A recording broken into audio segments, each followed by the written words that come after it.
Hello friends, welcome back to my channel. And आज हम study करेंगे क्लास 11 का चैप्टर 16 डाइजेशन एंड अब्जॉर्प्शन का topic number first digestive system. Digestive system का मैंने एक लेक्चर आपको प्रोवाइड कर दिया है। आज हम सेकेंड लेक्चर के बारे में बात करेंगे, तो चलिए आज हम स्टडी करते हैं। पिछले लेक्चर में मैंने आपको डाइजेस्टिव सिस्टम एलिमेंट्री कैनाल के यहाँ तक बता दिया था। आज हम यहाँ से स्टडी करेंगे, तो चलिए यहाँ से स्टडी करते हैं। The wall of alimentary canal from oesophagus to rectum possess 4 layer. Alimentary canal का जो वॉल होता है वैसोफेगस से लेकर रेक्टम तक, उसके 4 लेयर होते हैं, जैसा कि फिगर 16.4 में आप देख सकते हैं। अभी हम फिगर के बारे में भी स्टडी करेंगे, पहले हम इस थ्योरी के बारे में स्टडी कर लेते हैं। नेमली सीरोसा, मस्कुलरीज, सब म्यूकोसा एंड म्यूकोसा। और उस 4 लेयर के नेम क्या होते हैं? फर्स्ट जो होता है सीरोसा, देन मस्कुलरीज, देन सब mucosa and mucosa. Serosa is the outermost layer and is made up of thin mesothelium. Serosa जो होता है सबसे outermost layer होता है और जो thin पतले mesothelium से बना होता है with some connective tissue, कुछ connective tissue के साथ। Muscularies is formed by smooth muscles. Muscularies layer जो होता है वो smooth muscle से बना होता है, usually arranged into an inner circular and an outer longitudinal layer. और मस्कुलरीज जो होता है वो फर्दर 2 पार्ट में डिवाइड होता है। कौन सा? Circular and longitudinal. तो इनर लेयर जो होता है वो क्या होता है? सर्कुलर होता है, और आउटर लेयर जो होता है लॉन्गिट्यूडनल होता है। तो ये बहुत इंपॉर्टेंट होता है कि इनर कौन सा होता है और आउटर कौन सा होता है। तो मैं आपको याद करने का एक ट्रिक बताती हूँ। इनर जो होता है सर्कुलर होता है और आउटर जो होता है वो लॉन्गिट्यूडनल होता है। तो लॉन्गिट्यूडनल ऐसे होंगे, इसमें सर्कल को फिक्स कर दो, तो ये हो गया लॉन्गिट्यूडनल और ये सर्कुलर। तो सर्कल आप देख सकते हो लॉन्गिट्यूडनल के अंदर है, तो इनर क्या हो गया? सर्कुलर और आउटर लॉन्गिट्यूडनल। आई होप आपको समझ में आ गया होगा। तो चलिए आगे बढ़ते हैं। An oblique muscles layer may be present in some regions. एक ऑब्लिक लेयर होता है जो कि कुछ रीजन्स में पाया जाता है, जो कि स्टमक में पाया जाता है।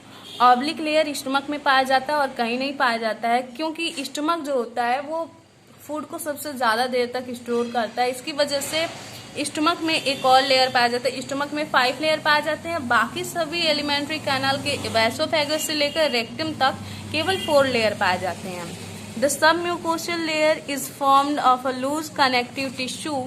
सबम्यूकोसल लेयर जो होते हैं लूज कनेक्टिव टिश्यू से बने होते हैं, containing nerve, blood and lymph vessels, जो कि नर्व, ब्लड और लिम्फ वेसल्स को कॉन्टेन करते हैं। In duodenum gland are also present in submucosa. Duodenum में ग्लैंड्स भी प्रेजेंट होते हैं, और किस लेयर में? सबम्यूकोसा लेयर में प्रेजेंट होते हैं। The inner most layer lining the lumen. जो इनर मोस्ट लेयर होते हैं वो ल्यूमेन को लाइनिंग करते हैं, एलिमेंट्री कैनाल के ल्यूमेन को, और उसे क्या कहते हैं? Mucosa. This layer form irregular fold. और ये लेयर क्या होता है? इरेगुलर फोल्ड बनाते हैं। इरेगुलर यानी कि वो फोल्ड रेगुलर नहीं होते हैं, जैसे कि ऐसे ऐसे ऐसे ऐसे, कोई छोटा कोई बड़ा, कोई छोटा कोई बड़ा, ऐसे ऐसे लेयर बनाते हैं। तो ये क्या होते हैं? इरेगुलर फोल्ड बनाते हैं, जिसे हम क्या कहते हैं? रुगाई। अब रुगाई कहाँ पे कहते हैं? स्टोमक में इस इरेगुलर फोल्ड को हम रुगाई कहेंगे। और अगर वही इरेगुलर फोल्ड हमारे स्मॉल इंटेस्टाइन या फिर लार्ज इंटेस्टाइन में आ जाता है तो उसे विलाई कहते हैं। ठीक है, स्मॉल इंटेस्टाइन में देख सकते हैं आप यहाँ पे। And small finger like folding, और छोटे छोटे फिंगर लाइक फोल्डिंग को विलाई कहते हैं in the small intestine. Small intestine में the cell lining villi produce numerous microscopic projection called microvilli. जो विलाई होती है वो अपने अंदर छोटे छोटे माइक्रोस्कोपिक प्रोजेक्शन, यानी कि जिसे हम अपने से नहीं देख सकते, माइक्रोस्कोप से देखना पड़ता है, स्ट्रक्चर को फॉर्मेशन करती है, जिसे हम माइक्रोविलाई कहते हैं। Giving a brush border appearance. और जो माइक्रोविलाई होती है ब्रश बॉर्डर अपीयरेंस देती है, यानी कि ब्रश बॉर्डर की तरह दिखाई देती है। This modification increase the surface area enormously.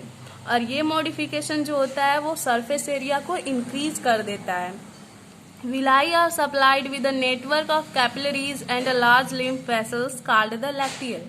Villi जो होती है कैपिलरीज को नेटवर्क सप्लाई करती है और लार्ज लिम्फ वेसल्स को भी सप्लाई करती है, जिसे हम क्या कहते हैं? लैक्टियल कहते हैं। Mucosal epithelium has a goblet cell. और म्यूकोसल इपिथीलियम में गॉबलेट सेल पाए जाते हैं और वो क्या सिक्रीट करते हैं, mucus, which secrete mucus that help in lubrication. Mucosal epithelium में गॉबलेट सेल पाए जाते हैं जो कि म्यूकस को सिक्रीट करते हैं और म्यूकस जो होता है लुब्रिकेशन में हेल्प करता है।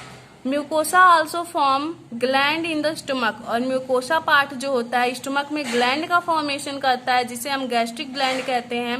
And crypt in between the basis of villi, villi के बेसिस में जो स्पेस होता है उसे क्रिप्ट कहते हैं। इन द इंटेस्टाइन, जैसे कि आप यहाँ देख सकते हो ये विलाई है, विलाई के बीच में ये जो स्पेस है इसे क्या कहते हैं, क्रिप्ट कहते हैं। Crypt of Lieberkuhn, all the 4 layers show modification in different part of the alimentary canal। चारों लेयर जो होते हैं एलिमेंट्री कैनाल के अलग अलग पार्ट में अपने आप को मॉडिफाइड करते हैं। जैसे कि आपने देखा जो सब म्यूकोसा पार्ट था एलिमेंट्री कैनाल के ड्यूडनम पार्ट में अपने आप को मॉडिफाई किया, और ये जो म्यूकोसा पार्ट था एलिमेंट्री कैनाल के स्टमक पार्ट में अपने आप को मॉडिफाई किया। तो ऐसे जो एलिमेंट्री कैनाल के सभी लेयर हैं वो अपने आप को अलग अलग पार्ट में क्या करते हैं, मॉडिफाई करते हैं। तो चलिए अब इसके बारे में पढ़ते हैं।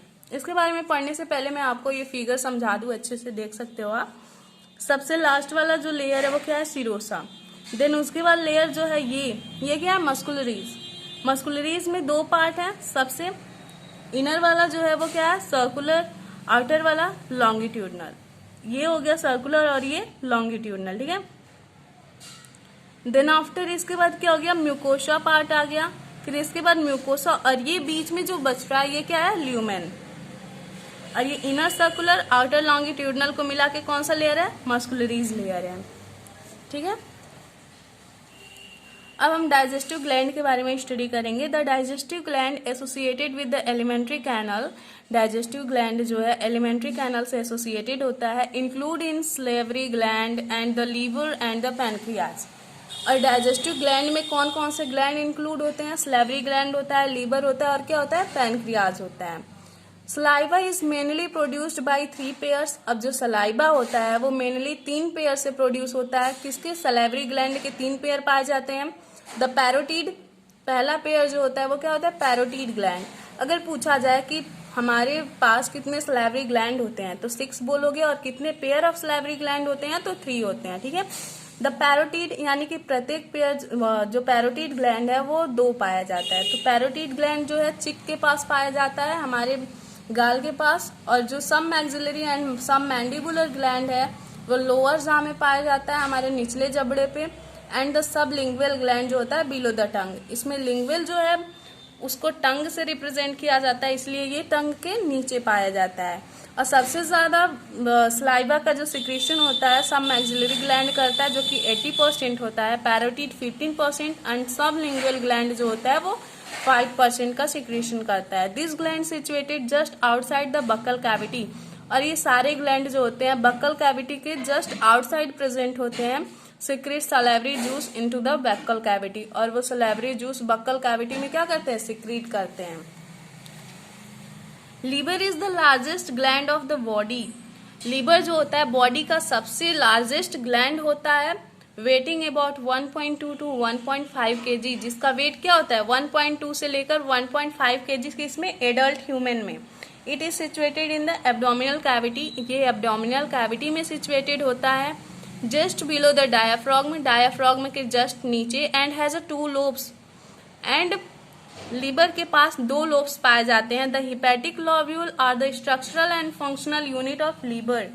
हिपैटिक लॉब्यूल जो होता है लीवर का स्ट्रक्चरल और फंक्शनल यूनिट होता है, कॉन्टेनिंग हिपैटिक सेल, जो कि हिपैटिक सेल को कॉन्टेन करता है, arrange in the form of cord.